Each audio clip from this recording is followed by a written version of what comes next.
Hi. So, have you ever told yourself tomorrow and suddenly realized 6 months have passed by or a whole year? In fact, I had a client come to me in January who said, I swear to God, every year, December 31st, I was like, this is the year and she said, I realized 3 years have happened. So we are going to break the damn cycle today. We are going to unlock what I call secrets to putting an end to procrastination. And most important, embracing every moment with courage. And one of the most important things for me personally, clarity. So let's dive in. Uh, so let's talk about why now is always the time to take action toward your dreams. I just want you to even hear that. Why now? Not tonight, not tomorrow, but now is always the right time, which means that you stay and you watch this whole damn video. Okay, here we go. So let's talk about procrastination. Procrastination isn't just delaying a task, but I think of it as being in the comfort zone that actually steals your dreams.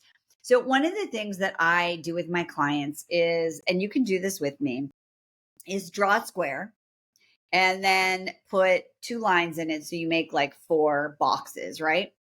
And the first one on the left is box one, then across from that's two, and then underneath one is three, and underneath two is four. And this is complicated a little bit, but it's called the pain gain. But for now, we're going to just talk about box two. So if box one is the pain of your current situation, right, of that frustration, box two is the gain of your current situation. And you will say, Marni, there is no gain. I asked this question for 15 years. There is no gain. I call bullshit.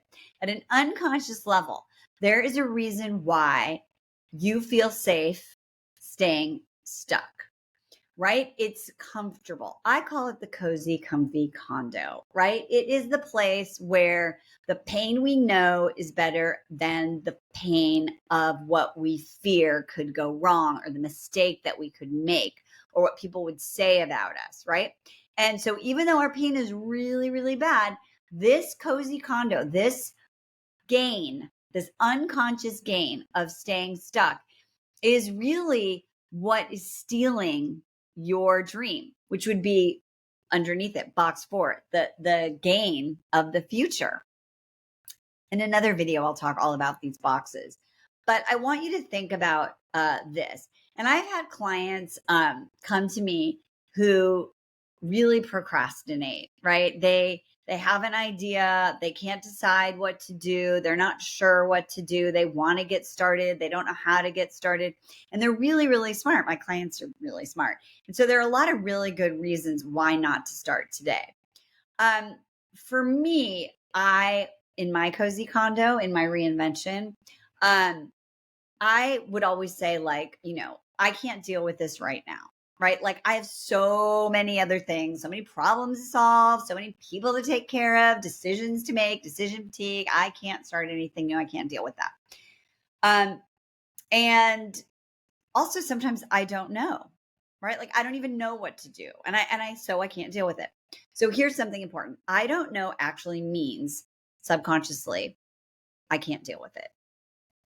So what I had to do was this. I had to really, really understand that that was a cover up for the real problem, right? And so it took a while to figure that out. So every time that I tried and I failed, or I blew it off, or I avoided it, or I blamed my husband, or I blamed someone else, rather than thinking about that as a failure, I really believed that it was a lesson, right? A lesson in disguise. And that over time, when I kept not taking action and I kept blaming and I kept saying I couldn't deal with it, I knew that I was actually avoiding something, and that all I needed, because clarity is my number one thing, is I had to do what I call the D in the dream sequence, which is really discover the actual problem, right? And for me, I was actually just terrified of any kind of change. I was paralyzed. I believed that my outside condition provided me safety. And so I didn't want to change anything on the outside, right? So once I had the actual problem, the real problem, then we could start to actually handle that and work through the process, right? Through that dream process. If you're interested in the dream process, by the way, leave a comment, dream, or send me a message on Instagram. And I'm happy to send it to you. Okay. So one trick. I'm going to give you one trick. I'm not a tricks and hacks kind of girl because I believe in like long-term solutions, but I want you to think about this. Give yourself 5 minutes. That's all. Set a timer. Get out a piece of paper. And I want you to do this journaling exercise. The problem I'm pretending not to have is really the problem I know I have. That's so deep. The problem I'm pretending to have is really not the problem I know I have. And just start journaling. And you might not know what it is, but just write down the problem I'm pretending to have, the problem I'm pretending to have, the problem I'm pretending to have, and see what it is that you can come up with from there. And first of all, leave it in the comments. I'm dying to know what you come up with. And then maybe from that place, you'll have an insight about what that real problem really is. The other thing I really want you to understand is that I believe there is no such thing as like the perfect time, right? We believe that the conditions have to be perfect, which leads to indefinite delays. And when I was frozen and paralyzed and not wanting to really look at like my life, this thing happened to me where my mom had died when I was like 41. And it was a long time later. I was like 55. And she was 64 when she died.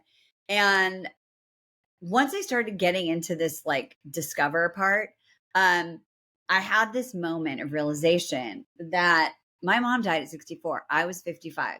I thought if I only have 9 years left to live, oh my God, is this how I want to live it? Just staying stuck in the same rut in my comfort zone, in box 2, in my cozy condo. And then I realized there would be no perfect time. I realized now was the perfect time, and that I had to actually start going through a process so that I could feel safe with change without completely blowing up my life, which is my process that I teach called Live Life on Your Terms. So I want you to understand that if you believe there is a perfect time, we don't know how much time we have. That is all part of your big cover up, right? So start where you are, right? Start actually looking at what is it that you are maybe avoiding? What is it that you're afraid of? What is it that you're worried that other people will think? And then finally, I want you to start connecting into the possibility of what would it look like if you took a small step. That's why so many clients love my Live Life on Your Terms program, right? Because inside of that, this dream process allows you to take baby steps, even getting clarity, like the research phase of like what it could possibly be. It starts to awaken us, right? It starts to make us feel enlivened so that with that research, we get feedback that then can direct us towards the right path. And that way we don't have to do something dramatic or blow anything up.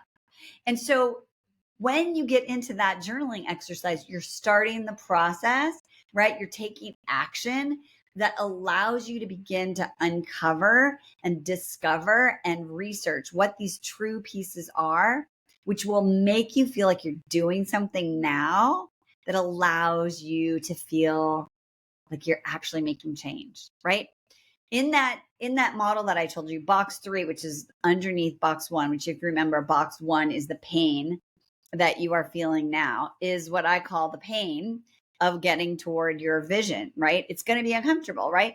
And so sometimes you just have to say, am I willing to really look at what is truly keeping me stuck? Why I'm really procrastinating, right? Because we can work on all the strategies and all the like the plans and the processes about like, where should I go, or what should I do, or what do I really want to do, or what is my true purpose? All that is so much easier and actually accurate when you've done the discovering and the research, right? So one small step is to do the journaling exercise and then to start actually thinking about what are some small steps I could take to find out more about why I'm stuck or more about what I would love.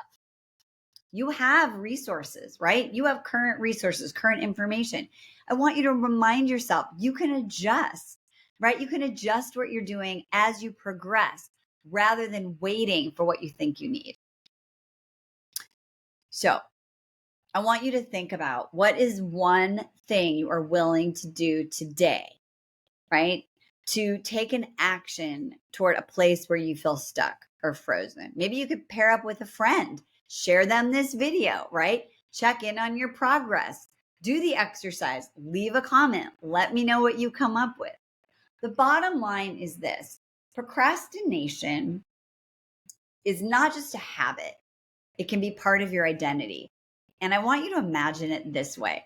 Imagine all the beliefs you have about yourself, what you can and you can't do. They're in a shopping cart.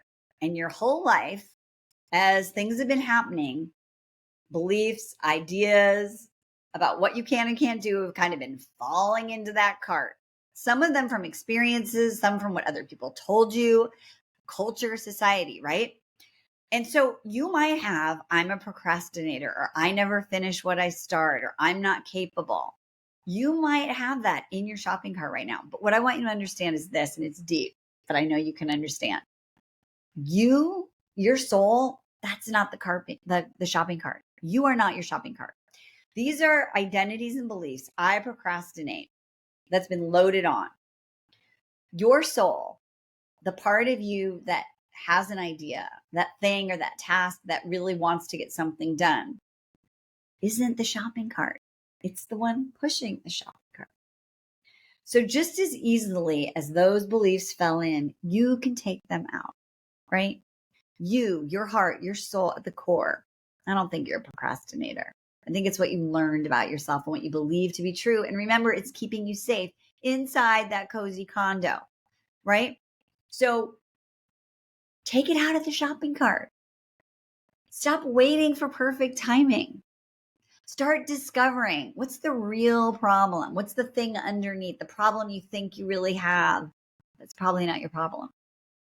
If you do that, that is a huge, huge opportunity that sends a new signal to your brain that says, I'm capable, I'm taking action, I'm in the process. And when we're in the process, we feel like we have agency and we're engaged and we're enlivened. And that's what it looks like to write your next chapter and live life on your terms. So leave a comment below wherever you're watching this, right? What is it that you discovered, or what's the goal you have? What is it that you want to do? Or tell me even, what did you find out about what you might be avoiding? And of course, if you want help with any of this, you can send me a message, DM me, reinvent, or leave that in the comments. All right, we'll see you next time. Bye-bye for now.